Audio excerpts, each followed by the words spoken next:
This president has taken on some things that no other president in history has taken on. He may speak softly, and he looks soft to some, but he's a tough man. He represents our country as a dignified, highly respected man in the presidency.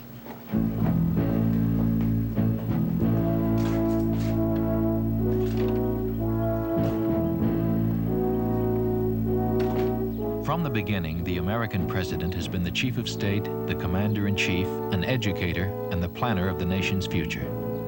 But in our first century as a nation, the job was less complicated. Mr. Lincoln ran the executive branch of the government with only 2 secretaries.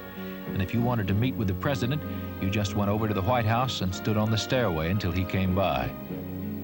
Today, the American chief of state is an international figure. The office has a powerful effect upon the United States and upon the whole world. There is nothing 9 to 5 about it.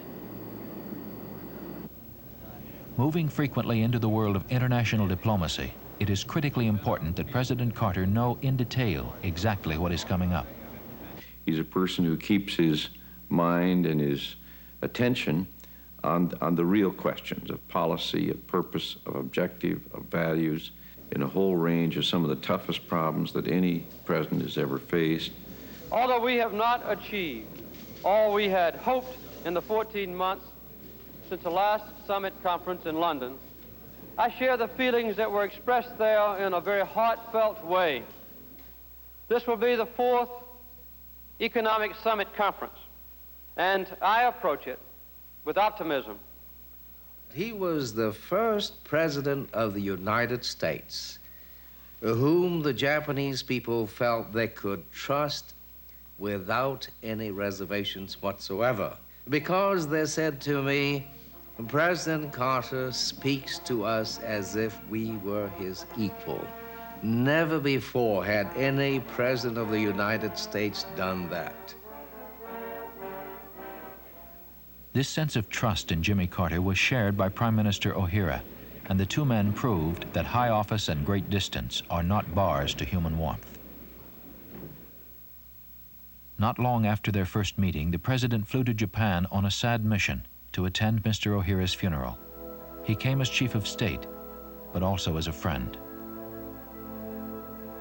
The president's quiet manner and deep understanding make it possible for him to have, on the one hand, a cordial relationship with Pope John Paul II, the head of nearly 600 million Catholics around the world, and also to work constructively with the leader of the People's Republic of China. The American chief of state must understand the art of creating new relationships and healing old wounds. He brought the Jew and the Arab together for the first time in 2,500 years. Nobody in 2,500 years was able to do it. He's kept peace, at least for the time being. It's not a perfect arrangement, but there's never been a hope for peace as good as the one he's produced.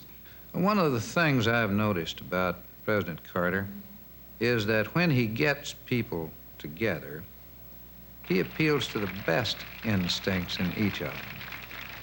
He appeals to the hope, the faith, the future. He makes each of us feel like a better person for having sat and talked with him. I think Jimmy Carter has provided a steady, responsible kind of leadership. The responsibility never ends.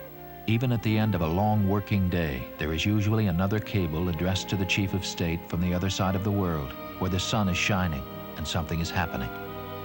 It's no easy task to have a continuing good effect upon America and the whole world. But that's what this job is all about.